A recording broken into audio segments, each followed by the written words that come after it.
Hey everyone, my name is Mark Cook. I'm the CEO of Shiny Shoe, and we are the creators of Monster Train. Today, we're going to be talking more about our upcoming free update, Friends and Foes, which adds new champions and new bosses to the world of Monster Train. If you haven't seen Friends and Foes yet, it is available now on our public test train branch. So if you own the game on Steam already, you can fire it up, right click on the game, hit properties, and go to betas, and then choose the public test server branch, and you can get a taste of Friends and Foes now. If you're watching this and you've already been playing, I want to first say thank you for all of your feedback. We really appreciate everything that everybody's sending in, bug reports, balance feedback, and so on.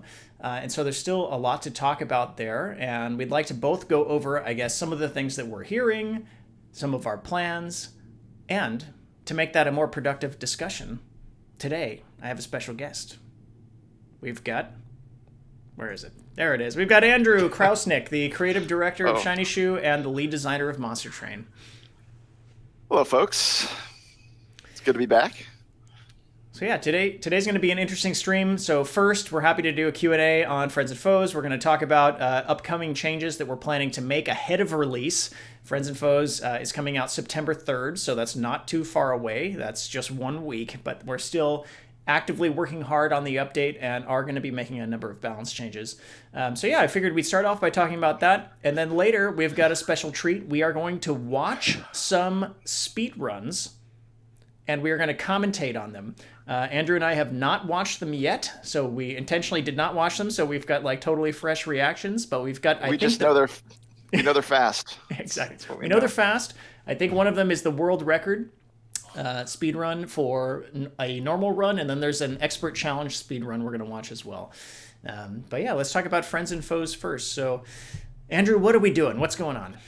Yeah. Well, RevKid in chat is asking any buffs or nerfs we can talk about from beta info. Of course. So this will be ongoing. This is just the first round, so anything we do here we could change in a different way. But I'll talk about some of the biggest things that we've gotten feedback on, the biggest things we're going to tackle. So first of all, the cold channel Soul Guard path is too strong, as people pointed out. It is definitely the strongest path of any of them. So we are trying a change to make it happen on resolve only, but actually add more stacks of frostbite. This does mean that it basically becomes useless for relentless battles, but it means it becomes stronger in other contexts. So we're hoping that that is both a nerf, but also gives it more of a place, more of a role. So we'll try that out. I think it could still take another pass or two, but that's going to be the next thing that shows up. Yep. Andrew can't see what I'm doing, but I'm trying to show the champions or logbook or whatever we're talking about. So I've got the Soul Guard page up right now. Great. So it's a lot of frostbite for some small shards, but it is on resolve, so it's going to happen at the end of combat, and which includes after relentless, no longer on the action trigger. What else? Okay, so we also did the Shartail Queen got some buffs, got some stat buffs, got additional attack. Currently, the rally path did not get touched. However, our current plan is to actually make morsels not trigger rally. And then once that goes in on our dev branch, we're going to actually also buff the results from Rally. So Rally is going to get stronger. Should also make morsels less of a trade-off with Seraph. Speaking of Seraph, Seraph will get some changes, like a lot of good feedback on this version of Seraph. What we're going to do is we are going to make melee weakness decay at the end of turn. So it only lasts one turn. It doesn't keep stacking up. We made it so there's more base attack on Seraph. It's 15 now instead of 10. But the trigger only adds +2 attack, and it has an incant trigger that adds +1. So it's a little broader, but a little weaker on the triggers, hopefully. Again, this will keep getting iterated on for sure. And then also the battle itself is getting some adjustments. It's going to be a little bit easier on the first couple waves, give you a little more time to set up, especially because it's one that requires that you, or it doesn't require, but it's better if you have multiple floors populated. So we're going to sort of tone it down a little bit early on in the battle. There's a bunch more balance coming. These are the big ones for now, but we've got other stuff as well on the way. Yeah, it's worth mentioning we are going to update the test server again probably in the next 12 hours, we're hoping, with this kind of updated balance pass. to get additional feedback on that and hopefully get things into a better place. Yeah. Also, if you want to, give feedback, and you're not playing it yet, just hop over to the branch. You can play on Steam. There's instructions in Discord. There's also a channel in Discord to give additional feedback and conversation in. We do monitor that. We read absolutely everything that goes in that channel, and comment sometimes. And then F8, obviously, in game as well, is great for feedback, and we read all of those as well. Outside of that, just playing runs is great for us. We do track a lot of data. So we. Right. Speaking of data, there's a question Speaking here. Speaking of data. Oh, yeah, great. A Disaster asks, which clan has got the lowest win rate? Let's assume this is referring to the public test right now. I actually don't know offhand. I was trying to think if I don't think I even looked at that yesterday. I'm looking at like specific champion paths mostly right now. The other thing is I'm not even sure how to answer that question necessarily most of the time. Part of the fun of the game is knowing what's good and what isn't, especially for cards. Clan combo, I might say at some point. Like if I remember next time I'm on, I can look it up before I show up. But yeah, for cards, we're never going to show that information because that's so important to like learning the game and learning what's good and what isn't. Things that players have assumed are good isn't always true in data, which is always fascinating to me. So it's all about the discovery to know and learn what is good. So we try not to share too much of data about our data, except if we're using it to make balance changes, and then it's out of date. All right. Binkley asks, is there a lore overview for friends and foes? Neither of us are lore masters here. No, we aren't the lore people. Is there an overview though? Someone on Discord might have posted one. There is a lore channel on Discord. I don't think Brendan's put out anything official, or we put out anything official. I know we've also got some like snippets and bits and pieces on the Twitter. Follow the Twitter account. Often drops that. We should do another lore AMA at some point. Yeah. You can definitely read all of the lore tooltips on all of the new cards and characters and so on. Will kind of fit together to create a cohesive whole if you read them all. So, we don't have an official overview to post somewhere, but if you want to get that sense of it, the best thing to do right now, if you're not already in there, is to switch to the public test branch and read all the lore. Yeah.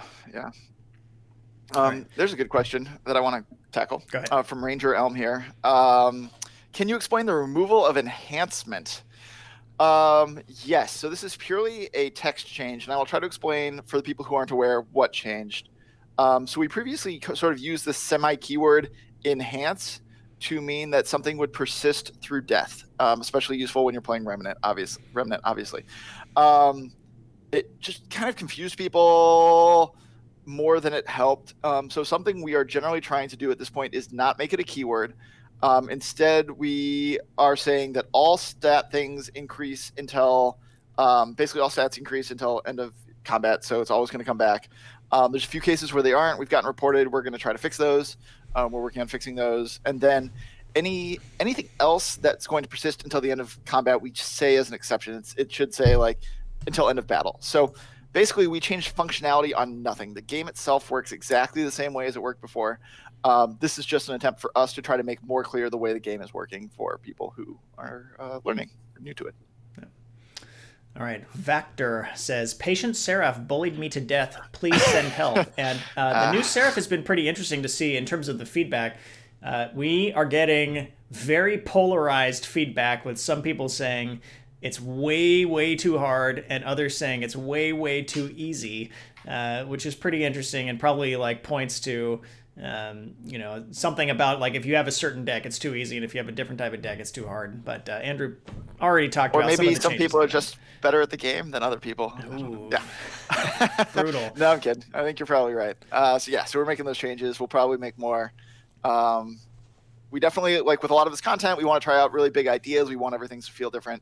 And that often just means iteration and dialing it in with your feedback, which we appreciate. Z White KZ asks, is there any change to Superfood? Get days transfer is kind of annoying but understandable if you're playing Covenant 5 or greater. We actually might change that Covenant at some point. Currently, no plan to change Superfood. It's just something you're kind of going to have to work around. We've talked about making it not transfer negative effects, but it's also a good counterbalance to just dropping some of the sort of the Ember Drain stuff on it. We think it's probably good that it transfers it. So It is a debate. It could be something that if we need to buff it, we could do. But at this point, it's actually more likely that that covenant could get a change. We want to, not with this patch, but potentially with one of our future patches, do a bit of a covenant polish and adjustments. All right. Factor also asks, will there be more clans to fit the 9 rings of hell? And that's a question we get frequently. I think there's a lot of people who would like to see more clans. Right now, we don't have anything to announce with regards to that, but stay tuned. Friends and Foes is not the final update for Monster Train for sure, so that's all we can say for today. All right. Rate. Any chance you can make it clear that Talos attacks? Because Seraph the Patient has that info and Talos doesn't. Seems like we should do that if she doesn't. That just stating plainly that she breaks the normal rules of Relentless and attacks pre-Relentless. I thought it was somewhere, but I could be wrong. We'll take a look. Oh, all right. Amnimunda. Is this available on Beta Branch right now? Yes. So in case you missed it earlier, this is how you get to it. You go to Steam, go to your library, find Monster Train, right-click on it, choose Properties. There's going to be a bunch of tabs in the Steam UI. Choose the one that says Betas.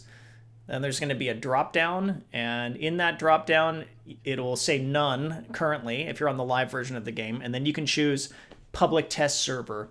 And once you do that, Steam will update the game, and then you can play the beta of Friends and Foes right now. All right, Factor asks, does Endless work with Primordium? It might work right now, but we are almost certainly going to make a change where when something is eaten and removed from the game, it no longer is counted as... It already doesn't count as it dying, and it probably will not go to your consume pile anymore. It has been tough. Like, often people don't want to randomly reform morsels. And sometimes, especially with the new Primordium, it can be overpowered with the Remnant combo in a way that's getting harder to tune. So we're most likely going to make those things, since they already are counted as despawned and not dying, actually not also go to your consume pile, or at least be able to be returned through those cards if they die due to being eaten. If they die other ways, they'll still count as dead, obviously.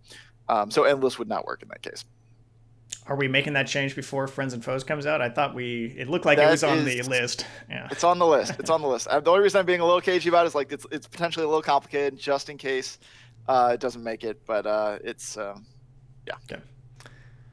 Ellis X Edge? Ellis Edge? Not sure. One of the two. Is there any new concealed cave events in the update? Give me that variety.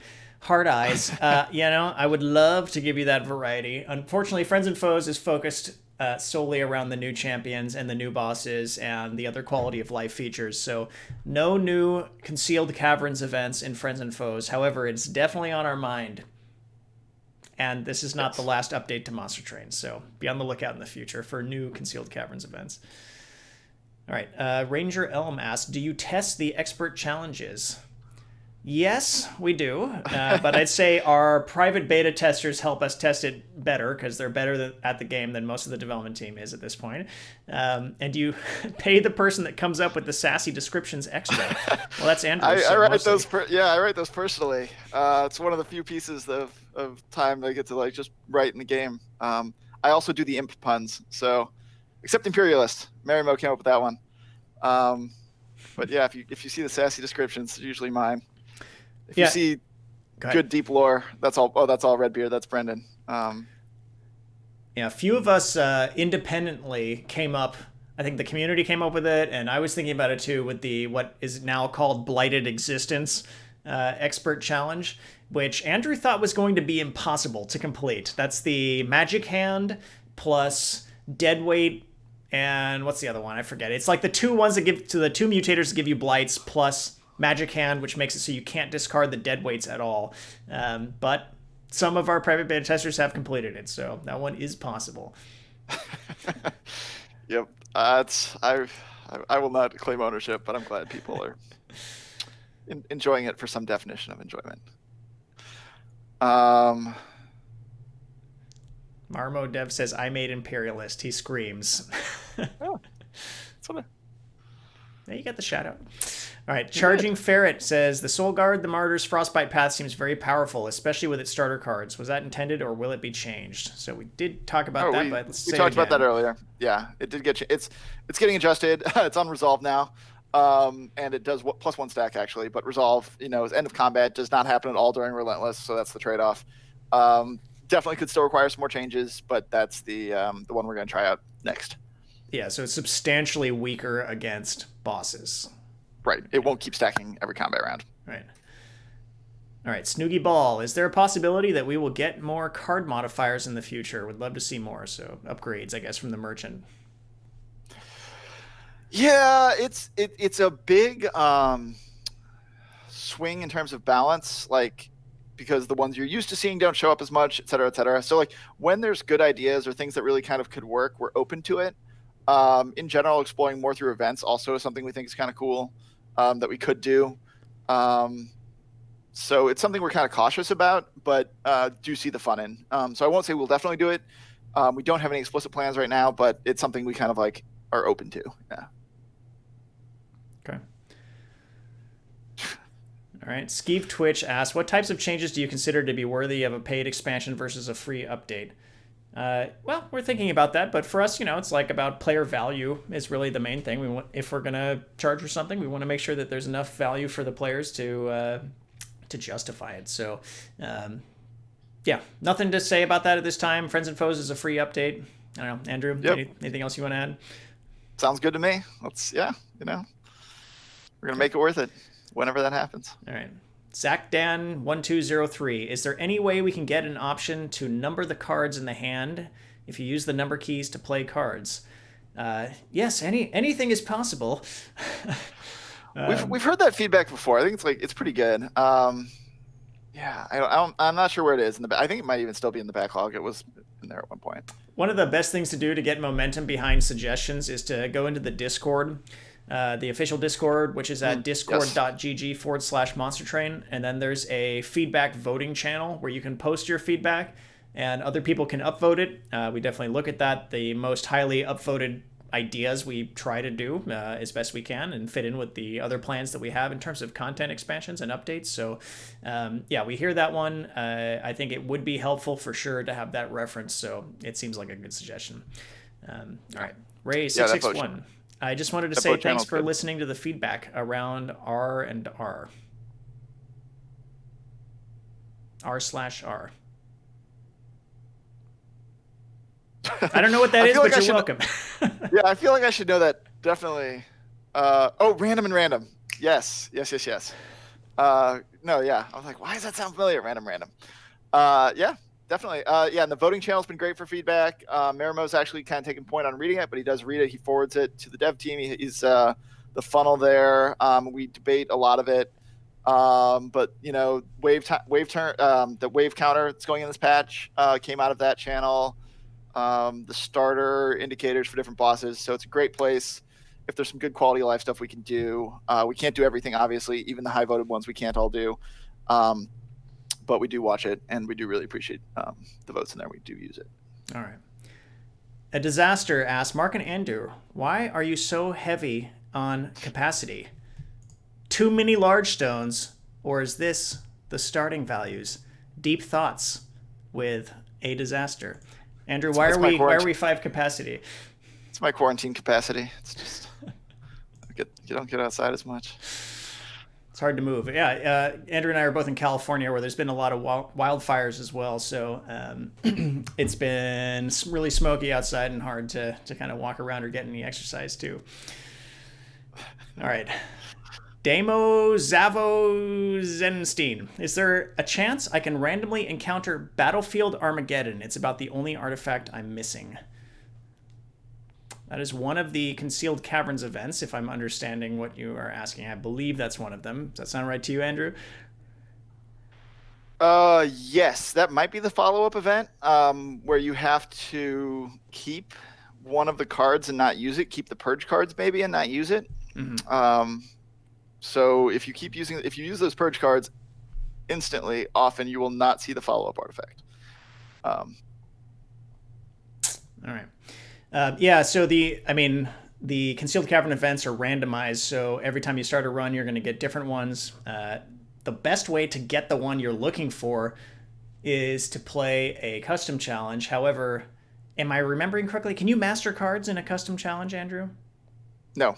So you can discover you can discover things. But if they're just looking for an artifact, like it will pop it up in your logbook, I believe. All right. If you're just looking for that discovery, obviously you can't master artifacts. So, but yeah, you can't use custom challenge to get the bone dog. Got to get it legit. All right.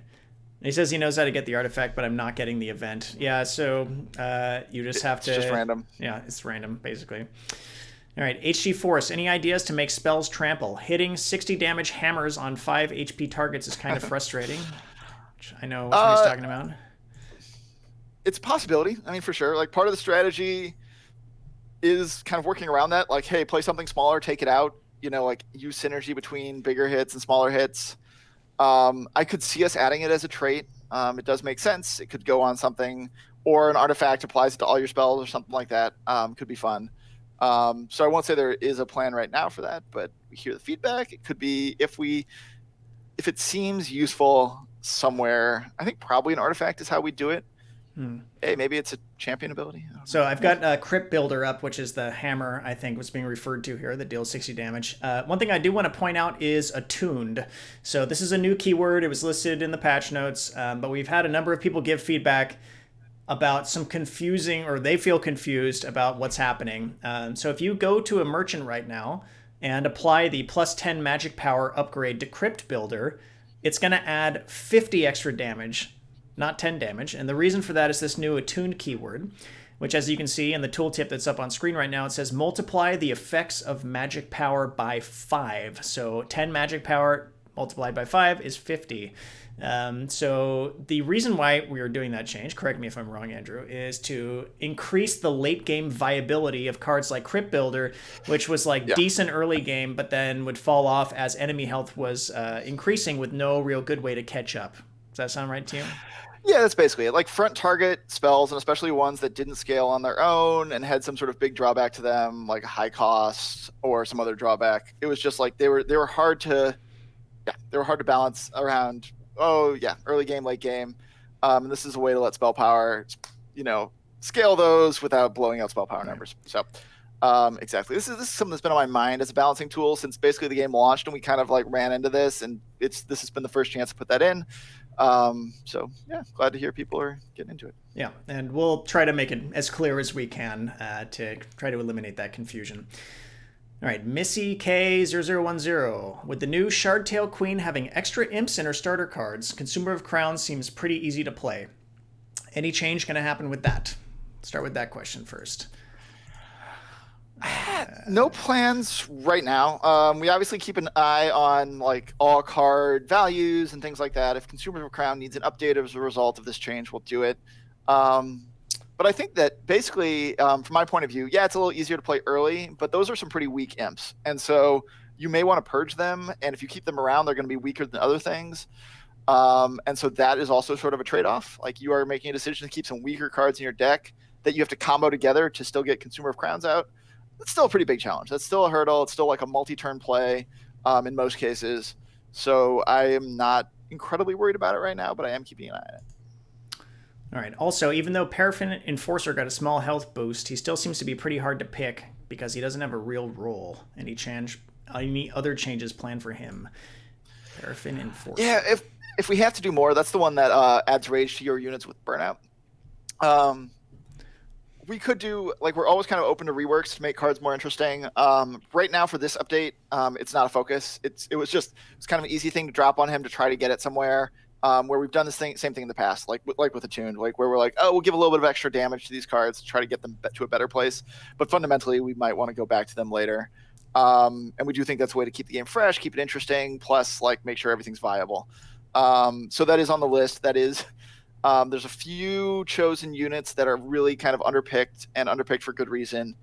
And I've got a little mini list of those that sort of, when we get some space and some time, will likely get looked at. All right, let's take one more, and then we're going to go to our speed run kind of viewing, and then if we have time, we can come back to questions. All right, Sehig2 says, from when Friends and Foes was announced, I was really curious how you'd answer the question of how you'd make a starter that isn't Shade Splitter, so for the Umbra. Plink is an interesting approach that seems to be getting polarized response from players. How do you guys feel about where the card is right now? I generally find once there's a lot of discussion around something that it's probably in a decent place. It was very good before, where it was AE, the original version we showed. There's obviously tunable numbers. We could increase the damage. We could increase the number of targets, yada, yada.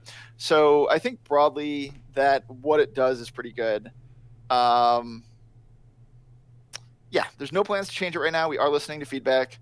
It is definitely one of the more challenging ones to design because we do want it to give you morsels. We don't want it to just give you a morsel like the other one does. But we think that it has strengths and weaknesses, and it works pretty well. So currently no plans to change it. Scales well with magic power. It scales quite well with magic power. Could be attuned. Using it. It's too good. No, way too good. I was actually like with the original version. I was thinking about like, oh, should we make it so magic power can't influence it because magic power on AE spells is very good. We got this change instead. So. All right. Okay, well, feel free to keep asking questions, everybody, and we'll try to get to as many as we can at the end of the stream. But for now, we're going to switch over to checking out some speedruns. So this is the first time that we've ever done this, so I guess bear with us if there's any kind of technical issues here. So yeah. I'm going to switch off the game. I see Sinus in chat, yes. By the way, so if anyone wants to... So we're going to be watching 2 speedruns from Sinus, who, as far as I know, is the world record holder for various types of Monster Train speedruns.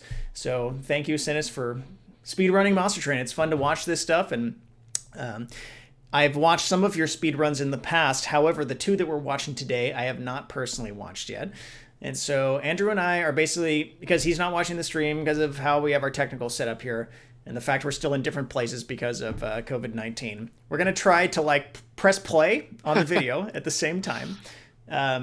Sinus, we are not going to play back your narration. You've narrated these videos. They're on YouTube. And Andrew, where can people find Sinus's YouTube or Twitch channel and so on? Do you have that offhand? It got linked. Yeah, it got linked by...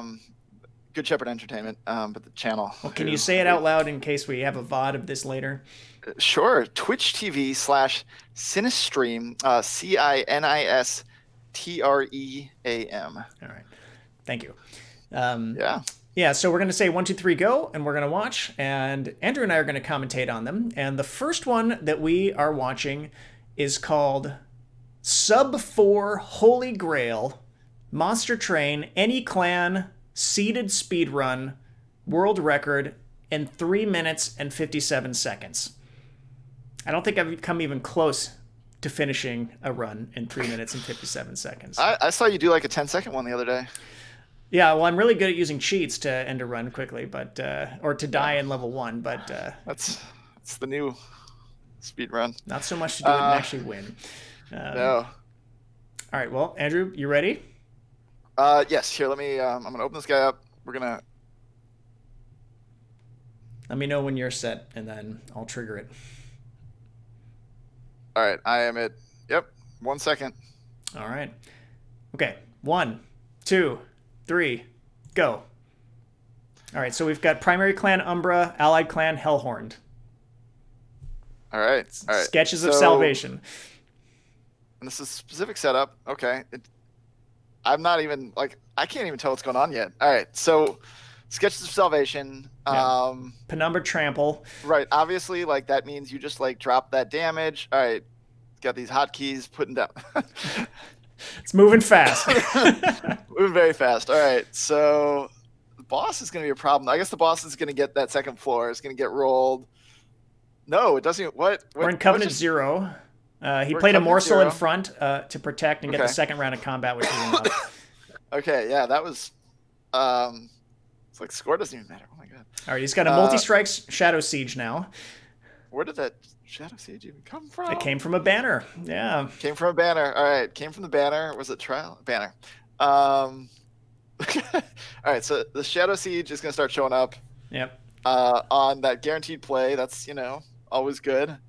But he still doesn't even need it. Like, are we just gonna nerf? Do we have to nerf Umbra after this? No. Yeah, he's still got a bunch of train stewards, though. There's too many train stewards in front there. So Okay. I'm guessing But he's going to have to get rid of those. He just duplicated Shadow Siege 5 times. He doesn't have to get rid of anything now. It's still too much of a chance of getting, like, a train steward in your sketches. He could have removed it there. He didn't, though. He could have removed it the merchant. I don't think it matters, like, or at least not yet. There goes turn 1 Daedalus down. Classic turn 1 Daedalus. As far as I can tell, none of those choices mattered. It was just pick things. Well, he is purging here. Okay, he's gonna purge here. He's gonna knock him out.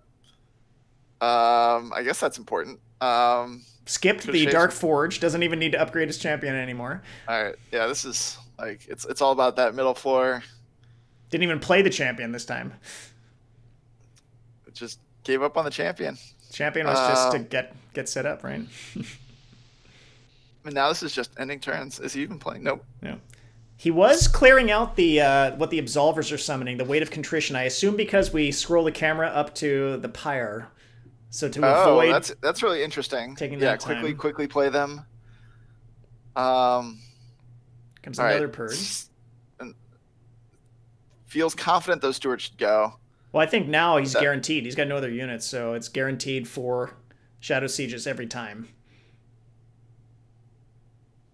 Okay. All right. Cave Whoa, in. Wait, what? He took cave in somewhere. I didn't even see that happen. Right. And got it on that opening draw. Yeah, it makes sense because now he doesn't have to wait another turn for the enemies to climb. Oh, sure. It seems great. Oh, wow. This is all right. This is it. There's nothing else that's possibly useful anymore. It's just going to be I'm super curious about this cave-in. Like, is it going to? Like, obviously he's not going to try to return, but yep. I assume he's going to play it as soon as he can.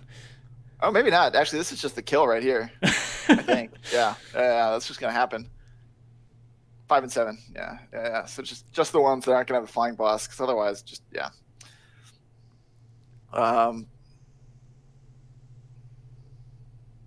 Yep. See where this is headed. All right, this boss. No, this boss not going. I'm like, maybe this boss could be tough, but not when you have, Yeah. How much damage is showing here? It's 1,600 damage per turn. That's going to end most enemies. Yeah. All right, bet on what turn Seraph will die on. These are very, very balanced artifacts. And units. I'm glad we have them. I was actually expecting sort of like that maybe an Inferno play would be the thing that goes through, but no, this is I can see how this is quicker. Nope, dead on turn 1. I was going to say, oh yeah, the Sap Seraph, that could be trouble. That could happen. No. We need a nerf Shadow Siege again, is what chat says, clearly. And so many people reacted that Shadow Siege, was too weak after that nerf. There's the timer. Yeah.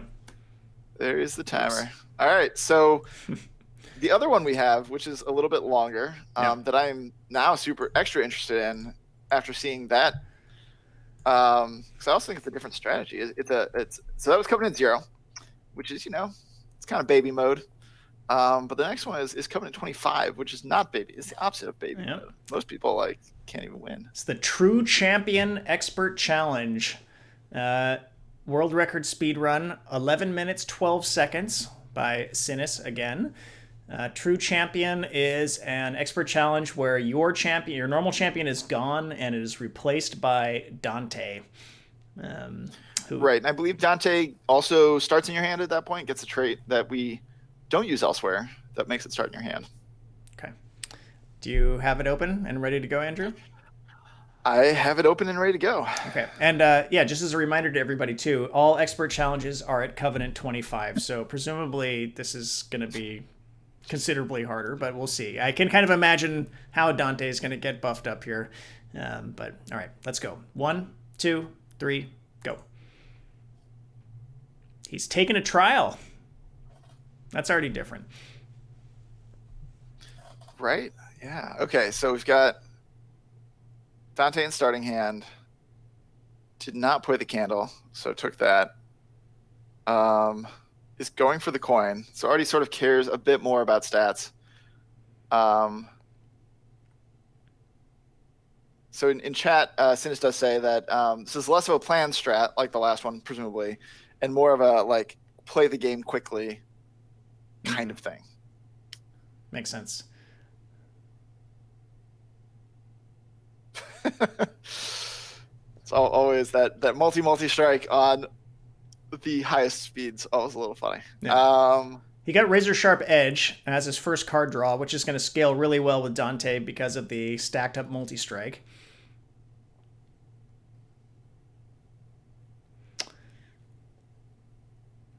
Large stone. That's a good one. It's a good one. Yeah, this is still a tough challenge. So I would say maybe 1% of our players, this is a totally made up number, have probably beaten this challenge. Maybe more. He did. For whatever reason, the video didn't have the initial artifact pick. He has Pyre Wall, right. So he's avoiding damage right now because of that. Yeah, that paid off right there. Yeah, so it's Dante, this multi strike thing, get more damage. That's so good. Yeah, I think that's gonna knock it out.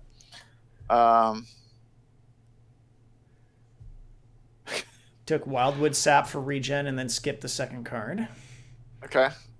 We'll see if that ends up decision making at that speed is pretty impressive. Like, if this is just like straight up pick that's the largest. Yeah, that's what you want. You want that, it's gonna start in your hand. It's gonna give you what you want. It's a lot of life to pay. But we do know that he wins, so maybe that was the right decision. Must not have affected it too much. Yeah. I forget what the artifact's name is, but the one that buffs stings doesn't seem like it'll be useful yet, at least. Probably not. We've got the true Big Chungus, so now he cannot play him in the second room Too anymore. Big. But it's pretty large. He's not really gonna die anytime soon. Oh, that would be the risk at this point. Can't really put something in front of it. I wonder if he'll take. What do you think? Like, take the extra capacity, maybe? I think I would at that point for sure.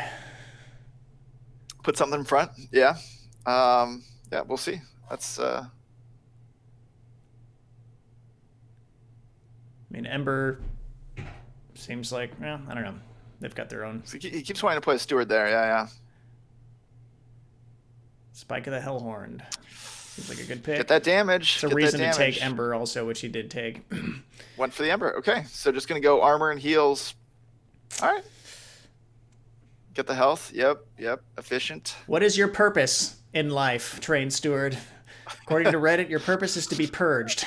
That is the data. The one piece of data, I will say, the lowest win rate card is the Train Steward. If you have it in your deck, you are likely to be losing. So always purge the Steward. Oh, that's nice. That's good. So those guys could get dangerous, the growth ones.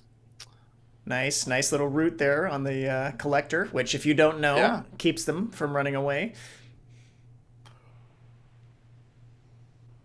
Okay, there you go. You got the little imp guy in front. That's good.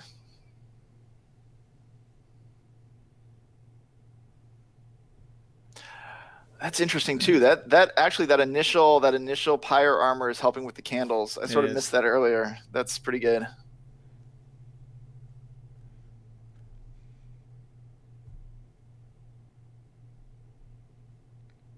Double stack on regen, or was he going to sharpen?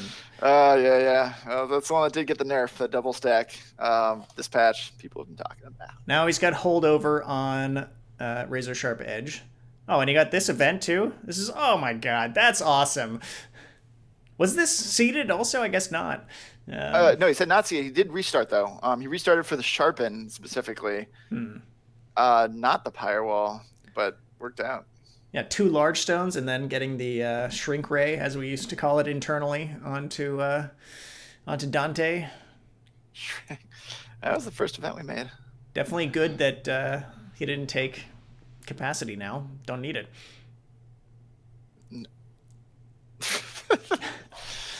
It's just so small. Look at that little It's guy. just so It's cute. cute. Yeah. Yeah. I mean, it's no, F-tuple event, but it's pretty good. Pretty good. So maybe misplay there to put the train steward behind, going too fast. Yeah, took a little damage there on top. Clearly, doesn't matter that much. Got some protection. Got that sharp. Ooh, Still, actually, this damage is pretty low. The stealth is tough. Stealth is yeah. So yeah, this is interesting. Stealth, like that is kind of what the stealth is designed to counter. That's a lot of. There we go.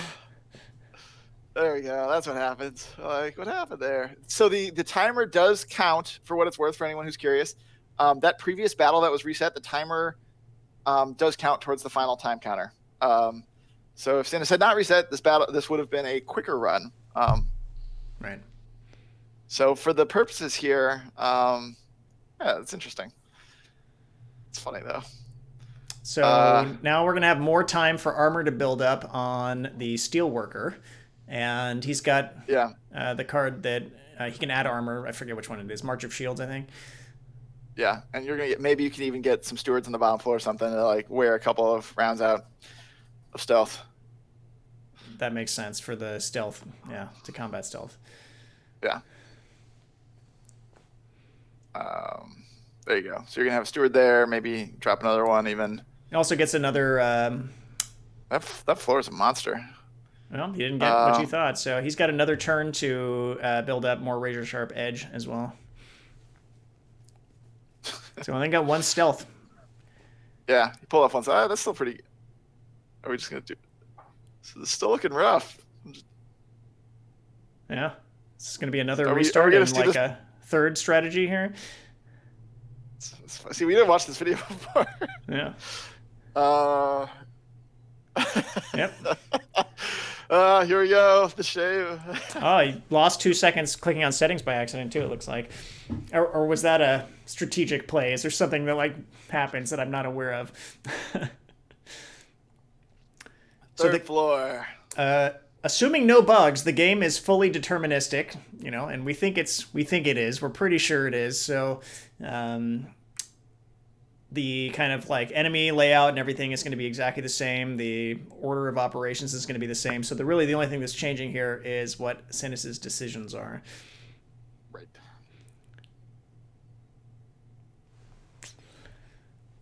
All right. I do like this exercise to some degree, right? It proves that battles are winnable. Like, the Crystal Cloak is coming. You might need or want to do to counter it. Even if you were playing this, naturally and normally. And these people can like learn. Yeah, you can root that guy. Definitely, that's good. Yeah. All right. Yeah. Now you've got that double steward floor to wear some of it off. Still not a ton, but better than nothing. Yeah, that's 2 stacks. Yeah, it's enough. Yeah. Yeah. Like you just that Dante's doing so much damage. You just really need like that one combat round. He took a wake for more regen, presumably. Yeah. I couldn't actually see what Dante's health was at the end of that last battle, but it was pretty low. It was 1 round, I think. Yeah.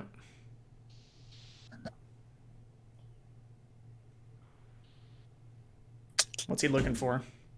Another large stone. That's the question. Yeah, I mean, you're going to make that guy more of a wall. Now that your Dante's so small, that's good. Right. Good pick. Large stone, best upgrade in the game. Confirmed.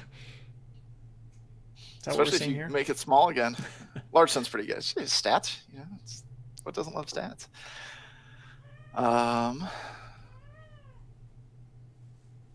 Yeah, this battle actually feels like you just need really kind of Fell to show up on that floor once, and you're gonna get some damage through.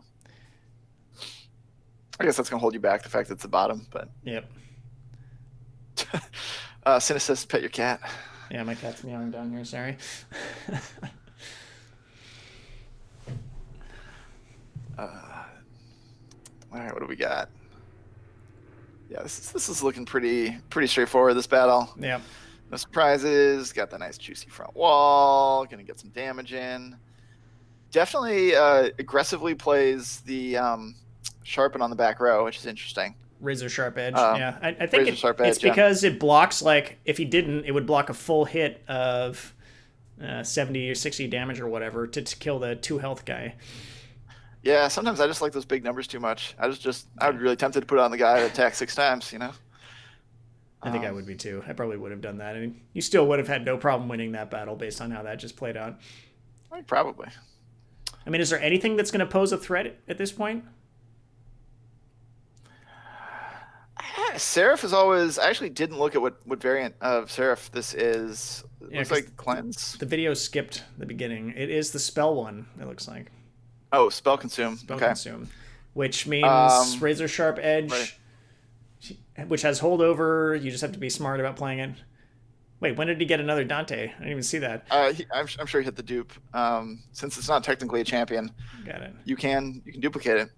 Which that's gonna the little Dante twins. Yeah. All right. So, is there anything about this battle that's gonna really be a problem? The sweep, not really. Interesting to root that. I guess it's just for the draw. Yeah. All right, this guy's just gonna have a lot of attack, but just doesn't matter. Yeah. Can't use it. So yeah, I saw he purged some 2 torches at least in the previous one. Doesn't go for purging anymore at this point.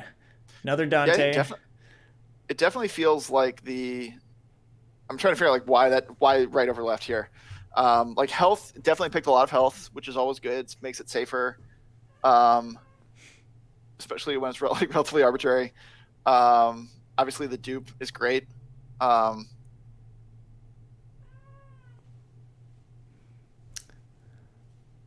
All right, that's just some solid damage. Nice little start there. Yeah. So he's got some, Garbo spells he can burn off here without taking away the ones that he really wants to use. You went with the sharp or the razor sharp edge as the first play though, which might just be speed playing if he's feeling confident about this. Still, you can never assume a win at this point. Like damage is not going that fast. It's good. It's solid damage. Steelworker's dead. Steelworker's out. You got a lot of Seraph, but yeah, that you can hurt here. All right, Imp's a good chump blocker. This is a tough choice. Do you play the spike? Yeah. Spike was good. It wasn't a lot of Ember worth of gain though. Looks like it was just maybe 1.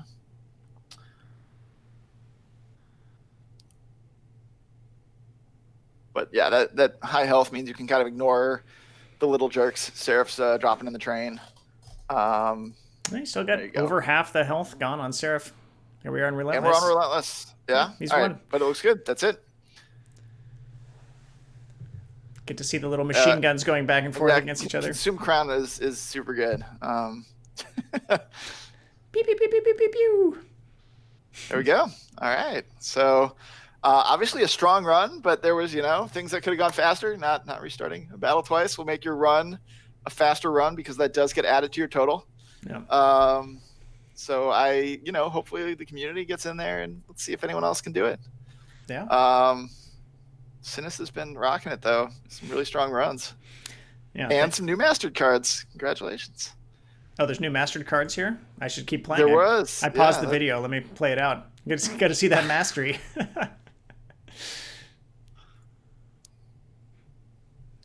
All right, so I think we have a handful of minutes and a few more questions. All right. What do you got? What are you saying? Oh, first of all, thank you, Sinus, for submitting those and for letting us show them on stream. That was fun to watch. You can play the game much faster than any of us, so appreciate it. All right, questions. We just need to add an even faster speed mode to really amp things up. Yeah, all right. So there is from Reddit one. From CCQ08, can we still level up in the public test build? Do we keep our experience? You can level up. You don't keep your experience. Your save does not transfer back for sort of like safety reasons. If we break something on the public test environment, which we don't expect to, but in case we did, it's not really transferable. Like there's ways to do it. Probably someone in the community can let you know a way to do it if you really, really want to. We do not endorse it. We do not recommend it. We probably would have a hard time helping you if something broke. So, but if you really want to, there's probably a way someone can tell you to do it. All right. Yeah. Johnny Bazooka 89, what is your opinion on silencing the new version of Seraph? It's too much of a counter to completely negate his ability. Right. So we made some changes coming to you guys, maybe even this afternoon, which makes more base attack on Seraph, and the triggers are less impactful overall. So hopefully we're like, oh, silence is cool. We think silence is cool. Some people think silence is less cool. If you're like, oh, I'm against this Seraph, I want to pick silence, that seems great. But we did want it to like diminish the impact. So we made a change. All right. A. Tavola asks, what are your thoughts about mods for the game? Well, I think they're going to be awesome because we have already committed publicly to. We're going to do some official mod support. It's coming. It's not quite ready yet, and it's not coming in the Friends and Foes update. But yeah, there's going to be official mod support for the game. We're working with some members of the community right now to help make that happen. It's going to be awesome. There's already like new types of things. I don't want to spoil it. We're going to look at all this stuff in coming streams, but there's going to be a lot of cool stuff, both like little silly things, memes, and other like much more significant and interesting kind of content changes. So I'm really excited about it personally, and I'm looking forward to talking about it more in the future. It's not too far in the future. Like, well, yeah, sooner than you think, probably. Unless you're the kind of person who thinks tomorrow, then it's not soon. All right, Stig Vig. Can we get the option to remove more than one card at a time? In like the purge, yeah. It used to work that way, right? It did, and it was confusing to people. Yeah. Maybe someone will add a mod for that. It's not something we're planning on, but if you want to post it in like suggestions channel, if you have like, I think it's unlikely we'd go back to it, but if it's something people really, really want, I could see us investigating it again. All right. Dreaming Hero. I asked this question before. Are you guys planning on adding a toggleable UI indicator to indicate how many minions are on a floor? Sometimes it's hard to see, and having that extra quick oversight would be useful. That's the first time I've heard that suggestion, but like how many units are in a floor? I guess to know how close you are to the 7-unit limit? Yeah, presumably. No, that's interesting. We don't, it comes into play only sometimes, so we don't want to make it too big or anything, but yeah, you can think about it. Yeah, I'd recommend posting that one if it hasn't already in the kind of player feedback channel on Discord where people can vote things up and down. Like I've said before, if you go on to discord.gg/monstertrain to the official Monster Train Discord server, we have a channel where the community can propose suggestions, vote them up. We look at the most voted ones and try to do them if we can. So it's a great place to get visibility on your feature requests or ideas. All right, Zoltan Peace Envoy. Are there some builds you think are broken and easy to make, like spikes on Wrathful Hornbreaker, or explosive sentient with a siren behind her? Do you keep them in mind when nerfing cards? Great Andrew question. Generally, yes. So like 2-element combos are the ones that if they are too straightforward to get to happen are the ones that can cause one of the 2 elements to get a change. 3-element combos are usually rare enough that if they're out of control, we're fine with it. Like that's awesome. That's great. And 2-element combos that can be harder to pull off if like upgrades are required or they're both rare. Sometimes when one is an artifact and one's like a rare card, that can also be okay. Like the first run we watched. So it really just depends. But if a 2-element combo is too easy to pull off, that can cause us to make changes to a card. We usually try, like we don't want to like nerf it so much that it's not fun by itself, but we usually look for something we can change to just make it less like degenerate. Is there anything in the game right now, Andrew, besides Cold Channel Soul Guard, I guess, that we're changing that you think is overpowered right now? Well, hopefully if it was that overpowered, we'd be changing it. I'm always looking for it. And we just started getting a lot of the good data from playtests coming in, so there's still a possibility that some stuff will show up. We did change intent on death because it was sort of leading to some degeneracy. We made it rare instead of uncommon. In this update, that's one example. Which just changing the rarity just makes it less likely to happen, or less reliable, right? Exactly. Less reliable. Like, which often means that you have to sort of maybe live with a suboptimal situation in the hopes that you can pull off the second part of your combo. And that can also be compelling. That's like a risk versus reward that's interesting. So that's why like often moving a card to be rare can also be a solution. All right. And RevKed asks, is there a way we can see total magic power on any given floor beyond just the card damage and mathing? Right now, no. Right? I mean, right now, no. That actually is possibly more challenging than it sounds like, just from a technical point of view. It's not a bad idea, though. So it's a good suggestion. Is there anything that affects room magic power other than Mollusk Mage? I mean, there's the other unit upgrade. Just those two, I think. There's there's one, right? I'm like, did I change that? Briefly, we had it on actually Wildington. Wildington, the new Awoken champion, was giving magic power because like, oh, like it hits healing and spells and stuff like that. But changed it to what it is. That's today. A good question. Is it Wildington or Wildington? That's a Brendan question. Maybe no one knows. All right. Okay, cool. Well, I think our hour is... Oh, I was going to close it, but I see there's some questions. I didn't scroll down far enough. All right, Fine and Andy says, are there any plans for a unit version of Attuned? Would help a lot of weaker units if their stat upgrades got a multiplier. Interesting. No plans, but, hey, if it seems like a good idea, if it seems like we can use it for something, we might do it. Okay. Yeah. All right. There's a good. Good. Oh, there's a question in chat that's pretty good. That I'll hit real quick. Rang says new champs seem a lot stronger than old champs. Any plans on addressing that? Yes. If that's not our design intent. We are looking at it overall. It actually looks like it's less than maybe it seems like, which is interesting to me. That said. We will either buff old champs or we'll nerf these ones or some combination of the two. But our goal is to keep them generally in sync with each other. Yeah, I mean, I think the big outlier right now, correct me if I'm wrong again, Andrew, but it seemed that way from our previous discussion, was like Soul Guard was super OP in comparison. Soul Guard's good. Wildington, people seem to like also have some feelings around. The data is showing it's not as strong as I think the community thinks it is, but I think it's also probably above the curve a little bit. So I'm sure there's going to be some changes coming to that. Not in today's update, but this week. Soon. Yeah.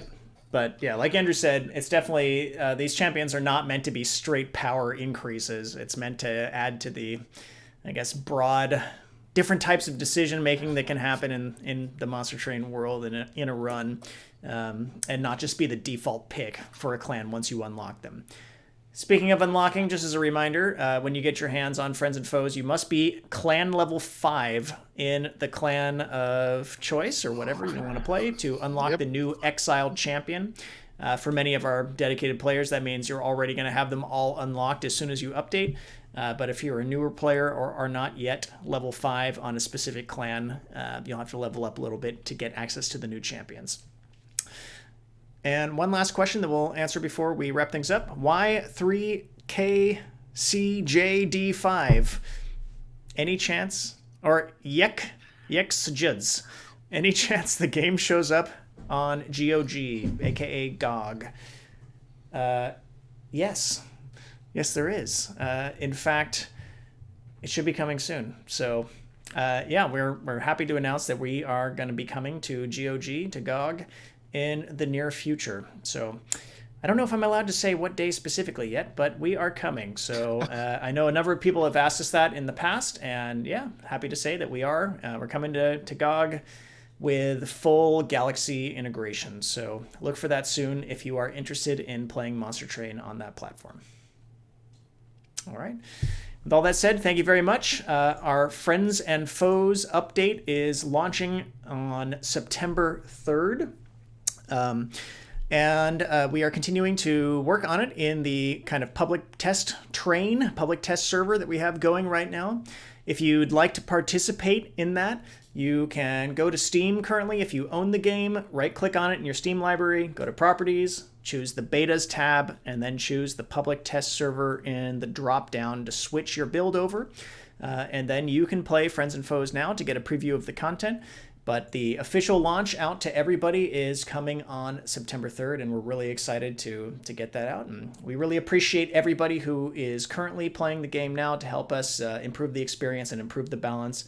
And thank you for all the questions today as well. Andrew, anything from you? Sounds good to me. Always good to see you guys. Also good to be here. Yeah. We'll do it again soon. And thanks to Sinus for the speed runs. Appreciate it. Oh, definitely. All right. Until next time. Bye.